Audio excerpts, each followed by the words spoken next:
Yeah, Adam, this is one of those things that we talked about whenever it got announced. We were saying it was just kind of a slippery slope to begin with, right? I mean, listen, I've been to Tiger Stadium, and LSU is one of the schools that's going to have to end their relationship with Caesar Sportsbook. I've been to Tiger Stadium. The majority of the advertising is found in the suite area, right? Like the expensive area where you assume that, I mean, again, but that's the problem. It's like, it's assumptions. You assume that it's going to be, 95% adults because again, they're super expensive seats and like, everything of that. But it's just, we always talk about just the optics of things and how things are just like, if you allow this, well, are you going to allow this? And does that lead to this and whatever? And so I'm glad the AGA actually came out and said this. I mean, at the end of the day, Caesars and whoever else, I know there's a handful of schools that have had these deals done. They're going to find ways to market to the collegiate football fan without having to put it right dead center in the middle of the stadium.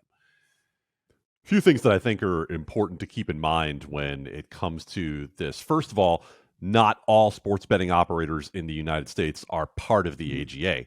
And so those who are not part of the AGA probably aren't going to have to play by these rules for the purposes of being in good standing with that organization.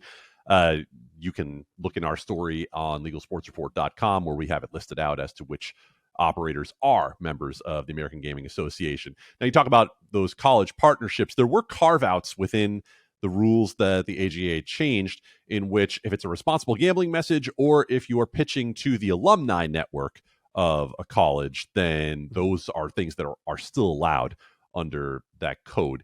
I think it's also really important to keep in mind how this came about. This really goes back to one state, Ohio, bucking up, getting a spine on this and saying, you know what you can't do? You can't use risk-free or free bets.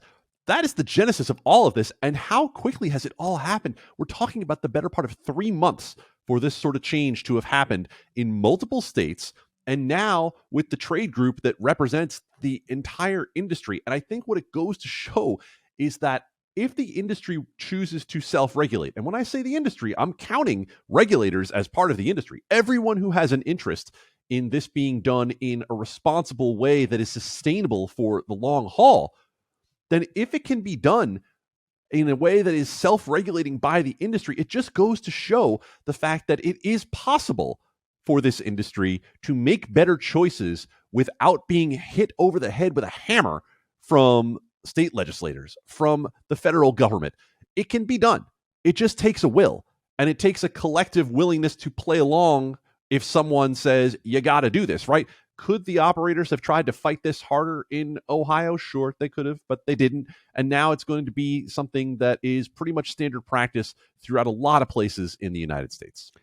And Dustin, really, at the end of the day with all of this, it just comes down to what we've said before. It's like, it's just better to get ahead of all of this stuff than to let something happen to where you have to go back and try and fix things and whatever. Like, it's just good to go ahead and get ahead of all of this stuff. And so when you see things like this, while we do believe that there are other steps that could be taken and other things that could be done, I mean, listen, it's still a positive for the industry as a whole, because we don't want to be playing catch up. We should always be trying to look ahead. Yeah, and again, it's codifying what Adam just said, is that these things are started to happen in a self-regulatory order just because Ohio regulated it, and then it's become de facto the standard across the country. And like, again, it's worth it to say, we're going to do this here, and everybody who's a member of the AGA is going to now be beholden to this. This is what we expect of our membership. That's good messaging. It's, again, taking control of a narrative that has escaped us, I think, as an industry in recent months. So it's from that standpoint really good. Adam, we talked about, we'll be talking a lot about Texas and what may or may not be going on with Texas. But of course, California was the big thing that we had our eye on last year. And this is a state in which there were, as we talked about, some very crazy ad campaigns that were being run and a ridiculous amount of money that was being spent to either try and get this passed or to try and get it not to get passed. And so there are some people who are starting to talk about California yet again, but not necessarily about anything getting done anytime soon. To go back to what you said at the beginning there, the hearings have begun in Texas. So at least in terms of the things that are coming this year, in terms of possibilities, that is on the way now. Not a lot of note happening there quite yet. In terms of California, as you just mentioned, an interview that Jason Robbins, the CEO of DraftKings, did with Joe Pompliano talking about the future of California sounded a very different tone than what we heard directly after the election from not only DraftKings, but FanDuel as well. And I want to give the quote exactly here from Jason Robbins so that we represent this accurately. And we know that it's a situation where these words really do matter in terms of understanding what the intent is. Quote, "The fact is, if someone wants to spend that much in opposition, it makes it tough. So until we figure out a way to work that out, I don't think it's a 2024 thing in terms of California sports betting. I think I'm talking long term when I think eventually it doesn't matter what someone wants to spend. It's just self-evident that this is something California should be doing, but that's not in the next year or two, I think. There's got to be a deal worked out, or else we're just going to be in a stalemate there for at least another cycle or two." And the other interesting part of this quote as he went on during the interview was there were more statements about how difficult it is when you have an opponent who's willing to spend hundreds of millions of dollars in opposition. Okay, a couple things here. First of all, right after the election, both Jason Robbins and Amy Howe from FanDuel made it sound like we'll be back to fight another day. We'll take another shot in 2024. I don't know that sounds like the dynamic from what we're hearing now.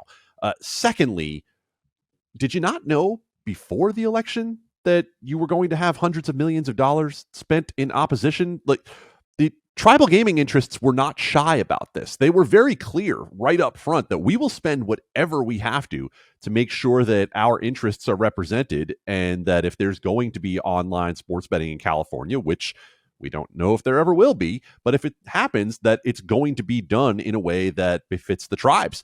And that, to me, seems like a miscalculation on the part of all of the sports books who took part in this initiative to try to legalize sports betting, because not only did you have that money spent in opposition, but they did a terrible job of trying to convince people that this is something that should be in their interest. So when you talk about it should be self-evident, well, if you want it to be self-evident, then don't couch it inside this idea of we're going to benefit homelessness, to the point where a lot of people in California had absolutely no idea that the initiative was about sports betting. You went about it in a way that suggested you were not proud of it, that suggested you were not being transparent in that sports betting as an activity should be legal and regulated for reasons beyond tax revenue to the state, but obviously because of that as well, but because of the responsible gambling elements of it, because of the fact that in California especially, there is such a massive market that is not being captured here that could benefit the state that is dealing with all sorts of budget problems. So